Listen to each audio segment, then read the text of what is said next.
hair loss protocol for men on androgens. With me today is my good friend Andrew DeCaro. What's going on, Andrew?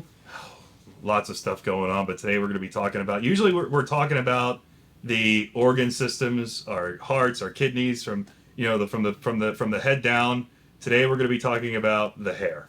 Just the head itself. Yeah. So we know that men don't want to lose their hair, but we know that androgens from testosterone, even the NOR19 drugs, and of course the DHT and all the steroids in the world can accelerate male pattern balding. Your hair looks great. You have a hair trip. There's a reason for that. Look at this. There's a reason for that. I'm Dr. Thomas O'Connor, a lifelong powerlifter, board-certified physician, and published academic author. I've taken care of thousands of men on testosterone and steroids, and now I use my media appearances in this YouTube channel to provide education and harm reduction. Subscribe now so I can help you stay strong and healthy. Okay, All right. now, Andrew, you're an expert on this. All right. Tell us everything we should know about holding on to our precious hair. So the first thing is, you have to say to yourself, do you have the genetic predisposition for male pattern baldness? And, my genetics absolutely do. My dad's completely bald. So I knew that getting on TRT therapy, I know or androgens would really accelerate that process. And so I wanted to be able to mitigate that as much as I possibly could. All right. So that's where we've adopted protocols to keep our hair, because our hair is part of our identity, right, in a way. So the first thing is getting the right protocol set up to attenuate what actually causes hair loss while on androgens. And the answer is going to be the conversion to DHT. Some of them are already converted, which is the problem, okay? And when you have too much circulating DHT in the scalp, what happens is it causes miniaturization of the hair follicle. The hair follicle stays in the catagen phase for a long period of time. It thins out, and it eventually falls out. That's the way the cookie crumbles. Right, a lot of genetics on that. It's a lot of genetics on that, but if you take if you have high levels of DHT, you accelerate. It's going to greatly accelerate that. Right. So yeah. So tell us this. So for men that are on, we'll say, just testosterone, the average bear, he's got some average genes that he's going to accelerate and see his hair thin out in the front and the sides and the apex, like I. Oh, that's the worst. It's like a horseshoe. Yeah. It's happening to me. I have great genetics for hair. It's why I'm 60 in next week, and my hair looks as good as it does, but it's thinning out. I know it is. Don't remind me. Yeah. So I haven't done the transplant. I've played around with some of the medications. So it's rudimentary. Guys know DHT conversion, follicles. Some guys could take tons of DHT drugs. These are bodybuilders and men that play with recreational steroids. Like Jay Cutler's hair is great. I mean, how does Jay Cutler? It's obviously that's because I lay you odds he's on the protocols. Right. Hold on. No. Hold on. So we're gonna get to that. So, but clearly there's genetics, right? There's guys out there that it just looks like their hair is just sewn on, and it's not, right? They haven't had a transplant. So, and they haven't been on any protocols. Let's go right into your protocol that you think is the best. I'm very impressed with what you've put together. I got a for quick pharmacology. Did your genetics? Does your dad did he have hair? He had good hair. I was going to say, because you have decent hair. And my brother, he's 18 months older than me. We look very similar. He's got great hair. Okay. He's never done steroids though. Thank God. Gotcha. Thank God. Gotcha. He's crazy. Yeah. I love him. Jack's a monster. He used to say at the beach, "I work. Yeah. I don't have to work out." It was really funny. Anyway, so tell us about the pharmacology. So the pharmacology behind it, you have to use a multifactorial approach. Many different ways to roam. I believe in treating a disease state, we use multiple baby doses of multiple therapeutic options to target the same problem. Polypharmacy. Synergy. So here we go. The first one is the medication has been around for I believe since 1998, correct me if I'm wrong, but it's Minoxidil, Rogaine, okay? Right. And what does Rogaine do? Minoxidil was initially designed as a blood pressure medication, but they saw that people were starting to grow hair. Right. So the pharmaceutical company at the time was like, "Whoa, we could do something with this here. We could repurpose it." And so, how does it work? Because you have 4 stages of the hair phase, the hair stages. Exogen phase, that's when the shedding phase. You have the telogen phase, which is the resting phase. The catagen phase, which is the catabolic, which is where it regresses, which is where you don't want to be. And then you have the anagen phase, which is where we want to be. Anagen, anabolic doc. Right. Same thing. We want it to grow. Now, the effects of minoxidil work by keeping the hair more prolonged in the anagen phase. Right. However, we're still not really treating the underlying cause. It's an adjuvant. Because remember, it's DHT that's causing the miniaturization. So, there's several different ways we could lower DHT. We could systemically use a DHT blocker, such as Finasteride or Dutasteride, Right. in an oral way, Propecia, Avodart, branded names. But the problem is when we use that systemically, okay, there's a lot of side effects to completely blocking DHT. It has negative effects in the brain, negative effects on our sexual health. And so what we have to do is find a way to administer this to where we're having the least amount of side effects. And we're only trying to target the hair, nothing else. So we want to use this topically. If we use it topically, we can minimize the systemic absorption. Not cut it out completely, Right. but minimize it. So, there's topical Finasteride, Dutasteride, very similar compounds but different. To make a long story short, Dutasteride is a lot stronger, okay? It's a DHT 1 and 2 blocker. DHT 1 and 2 blocker. The problem is Dutasteride, from a topical perspective, the molecular weight is not such that it's easily absorbed through the skin. Wow. So when you take it topically, you have to have something to permeate the skin. So, for example, adding tretinoin to the mix, Wow. and usually topical Dutasteride combinations have tretinoin in it to help permeate the skin.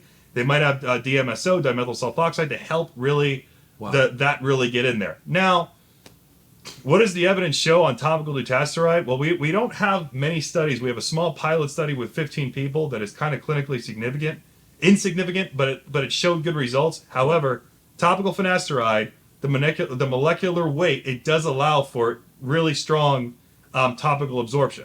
Wow. Yeah. So I personally, I have a script for topical Finasteride, and I have a script for topical Dutasteride. I don't use them both at the same time. You don't. God, no. So topical minoxidil sprayed once a day, twice a day. So the topical minoxidil Finasteride combo is supposed to be sprayed twice per day. Right. I only use that once per day when I have that. But the topical Dutasteride is also only once per day. I only do it once per day. So you wake up in what's your regimen? At night. You do it at night. So again, Evening. compliance is an issue. I'm so lazy. I just don't seem to even care, which I should care, right? But I care more about the heart and everything else. But so you go to bed, you get ready to go to bed, brush your teeth and this and that. You put it. It's easy. It's easy. Just spray it on, or the topical Dutasteride. You just put it on, and there you go. Now here's the problem. Okay, here's the big problem. Is if you're taking a DHT-based compound such as Proviron, Masteron, or Primobolan, Anavar, Trenbolone. Well, trends for all the haters. Yeah. Tren is not DHT, but it seems like it's a DHT. It could have, yeah. I mean, Nor-19, right? Yeah. If you're on these compounds that are already converted into DHT, the DHT blockers may not work. So I will say that again. The DHT blockers may not work. You Right. still will more than likely lose your hair because the DHT blockers, they stop the conversion Right. of the DHT. They don't actually, if it's already converted to DHT, it might not have the same effect. And the reason why I'm saying might, and I'm not speaking in absolute, because we don't have a lot of data to really confirm that, I'm taking a 2 + 2 = 4 approach. But I think, I know I've had so many guys use the oral finasteride on testosterone, and it does work. again, it does work, but there's symptoms. So that's where I like the DHT. I like the effects for the brain, for the IQ. Yeah. I like to maintain and maximize that IQ. Yeah, 100%. Right? And just the intensity of the brain for thinking and just optimism and of course the sex. I am just like, I do not want to cut that DHT. Get away, vampire. So for me, That's why it's your hair's falling out though. right, but then but I pay with it. Yeah. I'm paying with the hair. Yeah. So there's no free lunch, and that's true. So, but I've seen guys run the topical and the non-topical, but more the topical this day and age. We're not here to sell anything. You could look online for the combinations of topical minoxidil plus finasteride or dutasteride, not both, right? And what's the other? There's some that do have them both, but I don't see what would be the point Right. of taking both. That'd be like taking both an ACE and an ARB too. That would make no sense. We don't do it. We don't do it. And I just think if you want to just cover your base and use a stronger one, it's going to be minoxidil plus dutasteride, right? Well, But then- minoxidil plus dutasteride plus tretinoin. Tretinoin. Remember, we gotta have a Tretinoin vehicle to drive it in. We gotta have the vehicle, something to drive it through to right, permeate right. the skin. So, So, yeah. and if you're using finasteride, you don't need the vehicle. And there's also another thing that's out there called Ketoconazole Shampoo. Ooh, right. Which, I'll be honest, there's been very, very small studies to suggest that Right. Ketoconazole Shampoo can reduce DHT levels in the scalp, but it's not, the evidence is not such that I feel comfortable saying, yes, it works. I have guys that say it doesn't work, but these Yeah.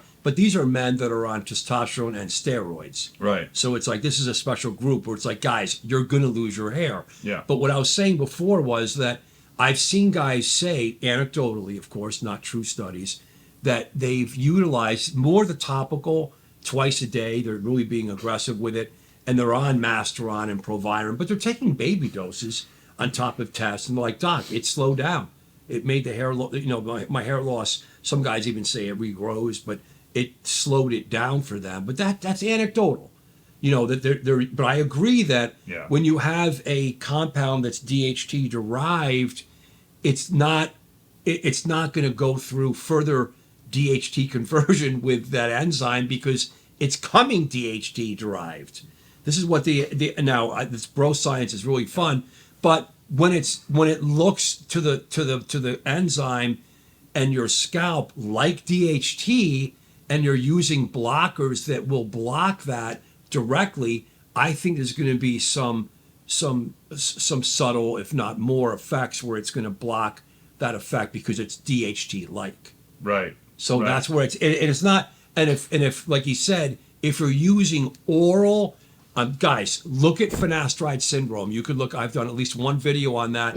It's very sneaky and very subjective. A lot of men in the world, finasteride syndrome is they take finasteride, Propecia, 1 milligram a day. They're younger guys for hair prevention. So they don't lose their hair, prevention, right? It's not going to really grow back, but it's like, I don't want to lose, I'm losing my hair. I want to slow it down. Take finasteride, right? Been out there for decades. And then you have, these are guys that are not on androgens. So there's either, you're using finasteride or dutasteride, but that's more for the prostate FDA stuff, but it's a 1 and 2 blocker. It's going to work strong. So they're using finasteride and they're not on androgens, including testosterone. That's a big group of market. It's a big market. There's been a small number of studies. Well, there's a small number of academic reviews where it's like, what is the real number of men that suffer from finasteride syndrome? 1%, way less than 1%, even higher, up to 5%. I've seen so many men do consults with me. They're not steroid users. They're not on TRT, but they're suffering from different degrees of mood dysfunction. They look in a temporal period to finasteride use over a year or more, not a few weeks.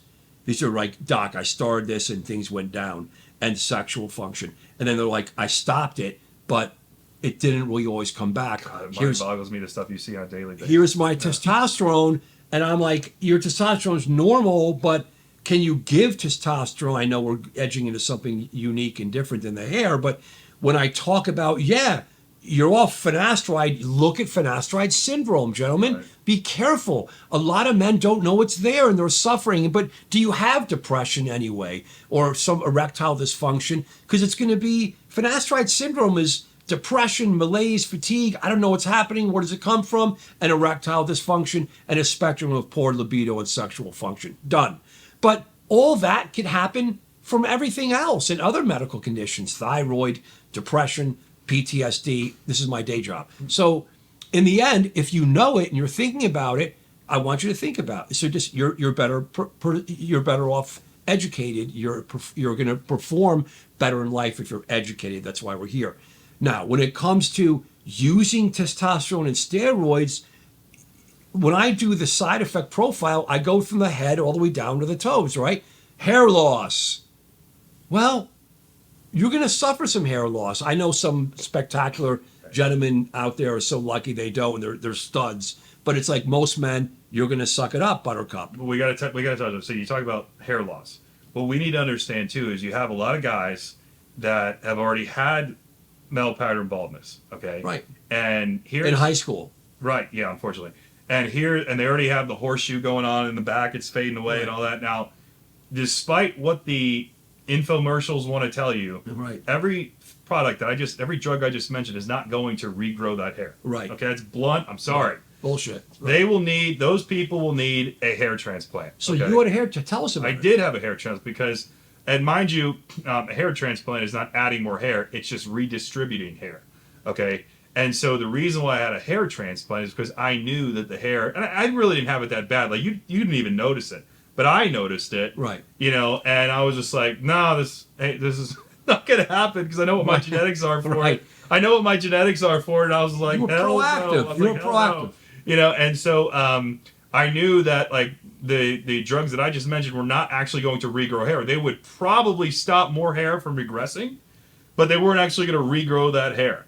You know, the very little that it was like, I think I only needed like 800 You wanted grams to from look, that. but it does, guys. Yeah. In person, you Yeah. really can't. I mean, Right. it looks kind of like it's on the side, and there's some. This is unique and spiky on the top. Yeah, but yeah. If you really look at, if I'm in the party, if I'm looking at the guy, and I'm like, from this profile here into where the transplant is, the old transplant where it looks so embarrassing, Yeah. like they're like inflamed. From like back in like the day right, or something. right. Yeah. It Yeah. just looks thick. It looks good. Yeah. So the thing It makes me want to get one, but I don't want to wait. Answer me this. I don't want to shave my head and have to Yeah. go through the wait. What do you do about It was that? very easy. It was very easy. Just like I just had a consult with a local guy in my area, the Baston Center at Vieira, and Florida. Yeah, sorry. And they scheduled me. I went to their clinic in Orlando, and it's just How many transplants? I had 800 in the back, and I might have had 1,000 in the front, so not very big. On average, they do about 5,000 grafts, so mine was much smaller than the average person. How much? I paid $5,000. So it really wasn't that much. And I had a buddy of mine who did the same thing. How long ago was this? Oh God, you were looking at I think it was last summer. So I think it was last summer. I think it was last summer in June. And how long did it take to lose that? Because you lose the hair first. So they have to shave it off, which initially kind of sucks, but it regrows. And then you have a week recovery phase. And during that week, you got to protect the grafts because you can't have you can't wear a hat or anything. You can't sleep on your side because those grafts are loose. And if those grafts comes loose, you're fucked. You lose it. Wow. And so it's mainly protect the grafts. You don't want to, you want to just clean up the bleeding area or something. You're banged up for about a week. And then after about a week, you start to integrate into normal life again, but you still have a shaved head. And you just wait for it to grow in. That's it. How long does it take to grow into look where it is? Oh, God. Truthfully. How long did it take from like completely shaving to where it is now? Probably like 2 months, realistically. Oh, that's quick. Yeah, 2 months or so. You can go in the salt water. You can go swimming. I didn't do that though. I didn't But you can now. I can now, yeah. But like during that first 2 weeks, I didn't. Like if you take a shampoo, you're supposed to like when you shower, you're supposed to like the way you're not supposed to like run your hands through your hair. You're supposed to just like like the way you shampoo a baby's head. That's how you're supposed to do it. But if you grew that long, that would just be long hair. You could. Yeah, essentially. Now, the Right. thing that we have to understand here is now the hair that they extract comes from the side and it comes from Right. the lower back. That hair is resistant to DHT. Right. So that hair, you say there's no free lunch. This is a free lunch. All right. This hair will stay. All right. But the guys, let's close on this. Go ahead. The facilities that do this, you know, they're very smart. They do this. It's FUE, right? FUE versus F. There's the FU. I think I had the Da Vinci system, but yeah, it's the FUE where Individual. Yeah, everything is individual. Basically, Versus where they cut the side stripe. Yeah, and it's not even the doctor that does the procedure. It's not even the doctor. It's a nurse practitioner that does it because it's just a machine. That's okay. It's awesome. It's just a machine, and basically the nurse practitioner just had a pedal, and every time he'd step on the pedal, he says, suction comes and sucks the hair right up. Wow. I know, it's pretty gnarly. But you don't. Hold on. Yeah. You don't. I don't. Let me see if I don't see any scarring. No, that's the whole point. There's no scarring. We don't do that no Turn more. around. Let's see. There's no scarring over here. Yeah, so You've seen guys that Yeah. have scarring. So Yeah. the new facilities, there's many of them. You want to go to a top. Again, we're not here to pump any one facility. This is just for Andrew. Like not for free, but yeah. Okay, so right, well, yeah, they're not paying you, so Yeah. and you know, so you're here and you're on Testosteronology and you're doing a great job. But you know, the truth is, if I'm going to do this sooner or later, and I'm just putting it off, like I put off surgeries for my knees and my hip and all this. He puts off his echo. He puts off everything. He's going to get the echo done. I'm going to do that, and my labs are coming up, you know, every 6 months for my doctor Yeah. himself, you know, and do make a video. Yeah. But I really want you guys to understand that you know, if you're on testosterone, even not on testosterone, you could use these preventive measures with a topical. I would say don't ingest the pill, but if you're doing good on the pill, I'm glad you said that. that's okay. Doc, I'm on the pill. I'm on finasteride. No, but wait. I the feel pill. okay. Hold on, the pill. Give your blessing or your not blessing on this. I would give it hell no on taking oral minoxidil.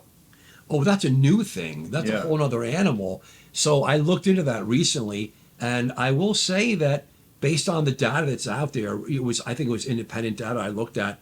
It looks like the side effect profile is not that bad. Right, but if you already got people that are on hypertensive medications, Right. you wanna add No. another one? Yeah. I agree. And it's not a great blood pressure. You know, it came into this world as a blood pressure medicine, and funny enough, in the ICU we use it as an as an IV form. It's no joke.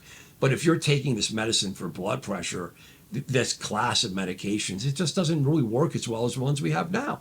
But if you're adding it, kind of like the synergy we have where you have telmisartan, Abivol, and tadalafil. The tadalafil is the PD5 inhibitor for the sex and vasodilatation and the nitric oxide.